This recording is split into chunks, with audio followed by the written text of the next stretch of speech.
Our next trailblazer is an educator, an author, and activist who was the first transgender athlete to compete in any sport on an NCAA Division I men's team. Skylar was originally recruited to swim for the Harvard women's team, but he made the difficult choice to transition while potentially giving up the chance of a lifetime, the prospect of being an NCAA champion. His story has appeared on 60 Minutes and in the Washington Post. Last year, Skylar created LaneChanger.com, a learning series that makes gender literacy education accessible to any organization, including schools. This year, he released his latest book, He, She, They. Here now with his Korean American story, please welcome Skylar Baylor.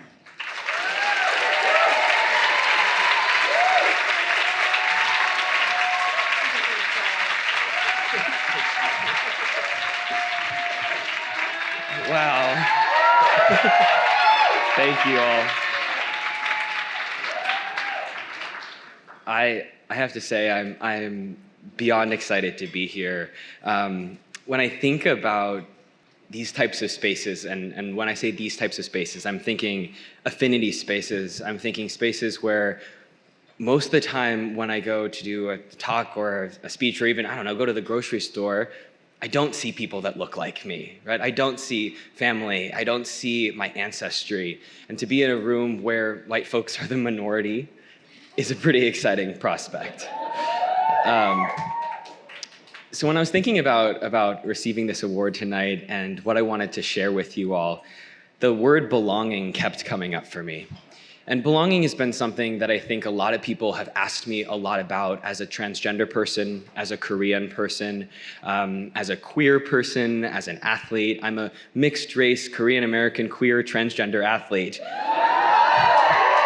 There's a little something in there for everybody, right? But for me, that's meant that I'm sort of the 1% of the 1% of the 1% in the corner by myself. And the reason I'm thinking about this is because most of the time I'm talking about belonging as a transgender person, especially in sports or healthcare or bathrooms or any one of the many places that trans people are currently being attacked. But I was thinking about today and being Korean, I thought about my belongingness or my ability to belong in a Korean space. And that I think has actually been the first biggest identity I've ever contended with is being Korean American. And even as I thought about being here, I thought, am I Korean enough? You see, thank you. and the reason I've asked myself this question is actually not because I'm trans, but because I'm mixed race. So my dad is this big, tall, white guy, and my mom's a Korean woman.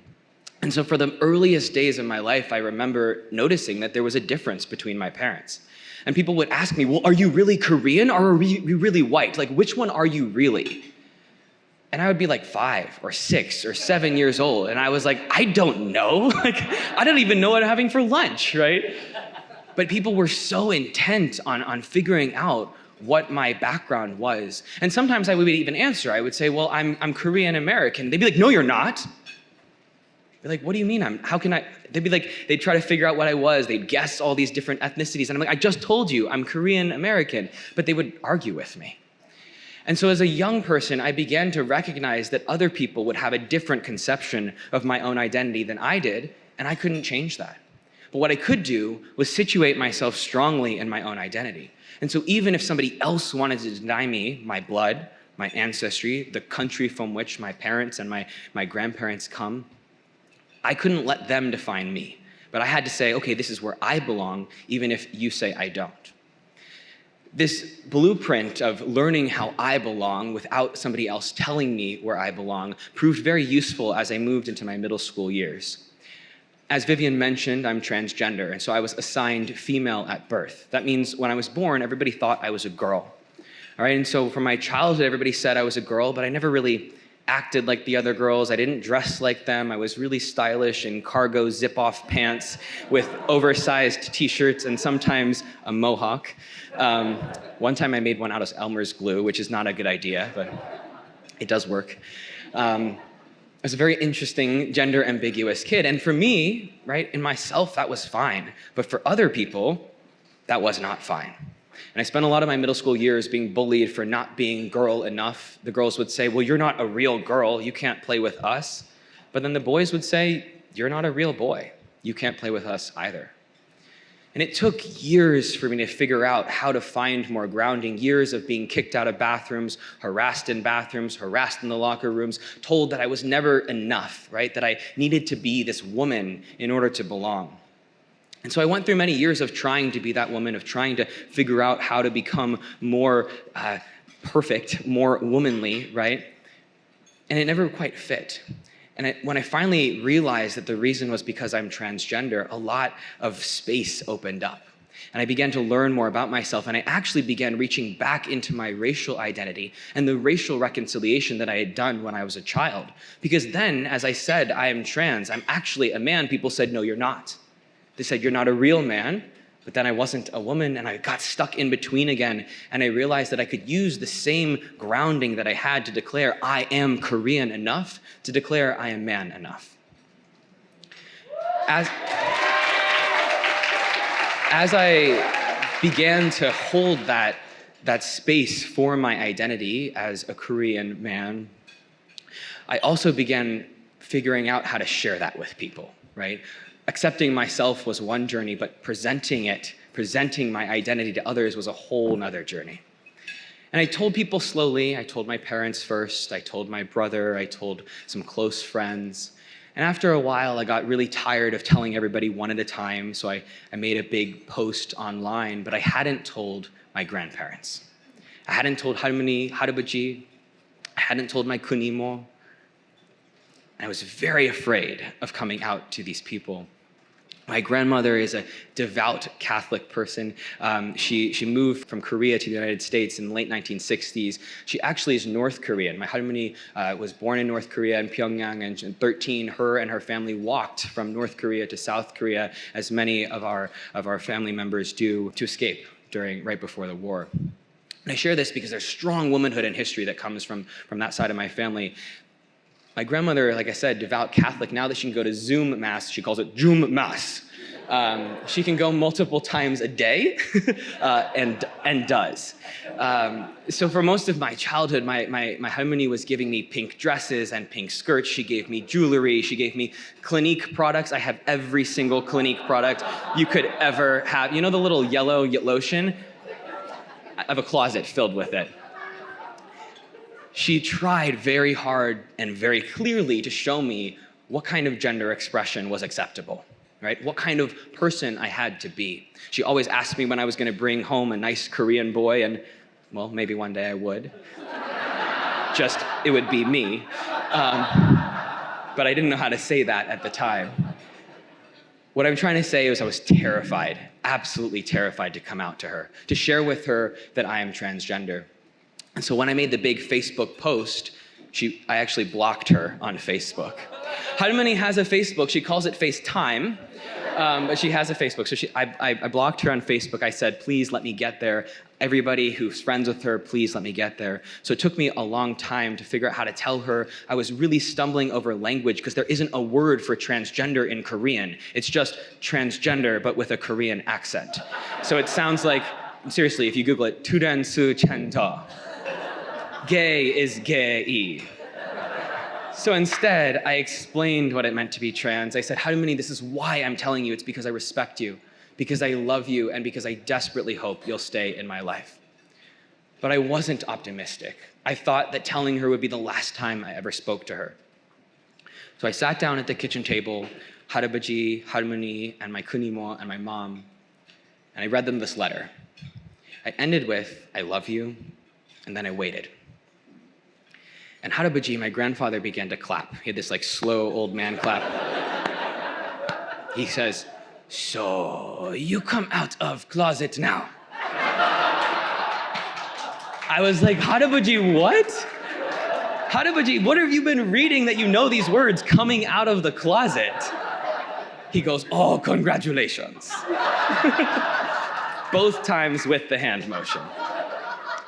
Now, Harabuji is not the person I'm worried about. He's like a scholar. He's got like 5 master's degrees. His head is in a book 24/7. I'm really worried about Harmony.